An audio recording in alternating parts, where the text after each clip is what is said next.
Switzerland के Davos में आयोजित वर्ल्ड इकोनॉमिक फोरम यानी WEF में झारखंड के मुख्यमंत्री हेमंत सोरेन ने राज्य की मजबूत इंडस्ट्रियल संभावनाओं को वैश्विक मंच पर पेश किया। मुख्यमंत्री ने दुनिया भर के बड़े निवेशकों के साथ उच्च स्तरीय बैठकें की, जिसका उद्देश्य झारखंड में हजारों करोड़ रुपए का निवेश आकर्षित करना है। हेमंत सोरेन ने सतत विकास, नवीकरणीय ऊर्जा और खनिज संसाधनों के बेहतर उपयोग पर जोर देते हुए निवेशकों को प्रोत्साहित किया। इस पहल से राज्य में न केवल भारी निवेश आने की उम्मीद है, बल्कि रोजगार के नए अवसर भी पैदा होंगे। झारखंड के आर्थिक विकास के लिए इसे एक मील का पत्थर माना जा रहा है। स्विट्जरलैंड के दावोस में वर्ल्ड इकोनॉमिक फोरम के दौरान कॉन्फेडरेशन ऑफ इंडियन इंडस्ट्री यानी CII की ओर से वैश्विक मानदंडों यानी ग्लोबल स्टैंडर्ड्स के अनुरूप सतत विकास और परिवर्तन विषय पर आयोजित राउंड टेबल मीटिंग शामिल हुई। इस दौरान उन्होंने कहा कि झारखंड केवल खदानों और खनिजों का एक्सपोर्ट करने वाला राज्य बनकर ही नहीं रहना चाहता, बल्कि सरकार की कोशिश है कि यहाँ संसाधनों का बेहतर उपयोग हो, पर्यावरणीय और संस्थानीय हितों पर संरक्षित रखते हुए उद्योग विकसित हो और इसका सीधा फायदा राज्य के लोगों तक पहुंचे। मुख्यमंत्री ने इस राउंड टेबल मीटिंग में शामिल नीति निर्माताओं, उद्योग जगत के प्रतिनिधियों और निवेशकों को झारखंड के विकास के नजरिए से अवगत कराया। उन्होंने कहा कि राज्य का उद्देश्य सिर्फ प्राकृतिक संसाधनों का इस्तेमाल करना नहीं है, बल्कि ये सुनिश्चित करना है कि उनका जिम्मेदारी के साथ उपयोग हो और इससे रोजगार के अवसर पैदा हो।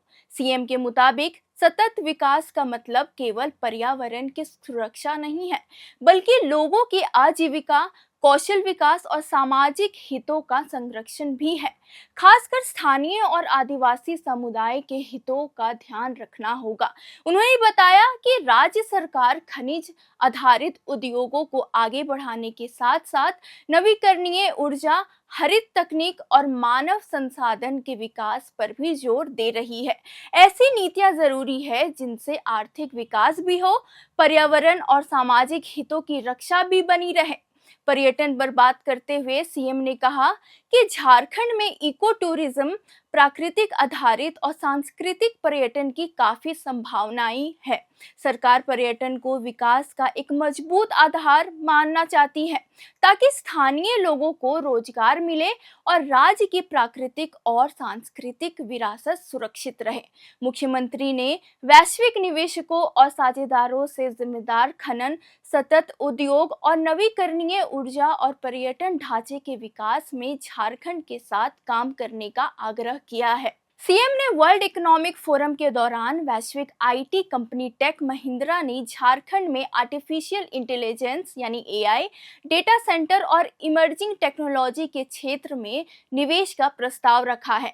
मुख्यमंत्री हेमंत सोरेन, विधायक कल्पना मुर्मू सोरेन और झारखंड सरकार के आधिकारिक प्रतिनिधिमंडल के साथ टेक महिंद्रा के हेड एंड प्रेसिडेंट यानी IMEA डिवीजन साहिल धवन की मुलाकात टेक महिंद्रा लाउंज में हुई, जिनमें राज्य के IT और डिजिटल इकोसिस्टम को सुदृढ़ करने का विस्तृत और सकारात्मक चर्चा हुई।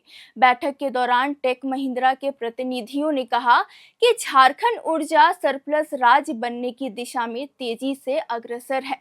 AI और डेटा सेंटर जैसी उन्नत तकनीकों के लिए बड़े पैमाने पर ऊर्जा को आवश्यकता होती है।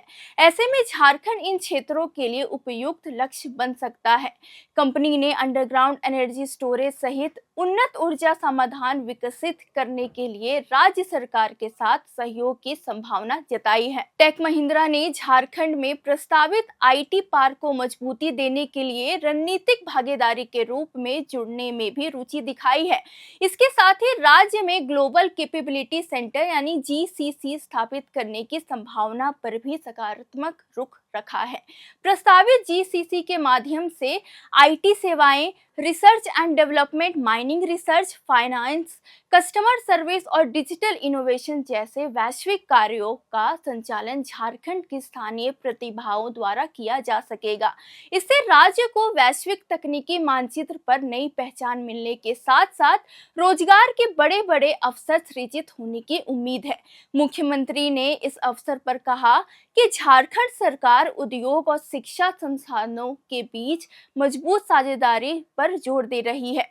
उन्होंने टेक महिंद्रा से राज्य के आईटी और तकनीकी संसाधनों को अधिक रोजगार और मार्केट ओरिएंटेड बनाने में सहयोग का आग्रह किया है।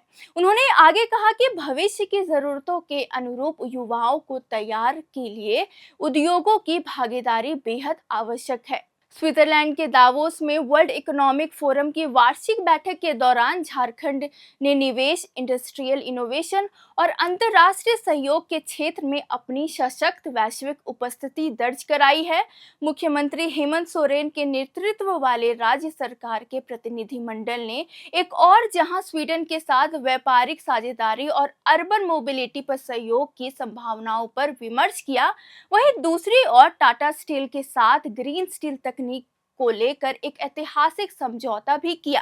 इस समझौते के तहत टाटा स्टील झारखंड में 11,000 करोड़ से भी अधिक का निवेश करेगी।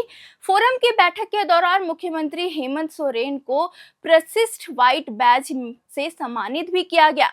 आधिकारिक तौर पर दी गई जानकारी के अनुसार मुख्यमंत्री झारखंड विधानसभा की महिला एवं बाल विकास समिति की अध्यक्ष विधायक कल्पना मुर्मू सोरेन और राज्य के आधिकारिक प्रतिनिधिमंडल स्वीडन इंडिया बिजनेस काउंसिल की चीफ इंडिया रिप्रेजेंटेटिव सेसिलिया ओल्डेने से मुलाकात की। इस दौरान झारखंड और स्वीडन के बीच व्यापारिक सहयोग को सुदृढ़ यानी सिक्योर करने, निवेश आकर्षित करने और शहरी परिवहन और अर्बन मोबिलिटी के क्षेत्र में साझेदारी पर विस्तृत चर्चा हुई। सेसिलिया ओल्डेन ने बताया कि वर्तमान में 50 से अधिक स्वीडिश कंपनियां भारत में सक्रिय है और झारखंड भविष्य में उनके लिए एक प्रमुख निवेश योग्य बन सकता है।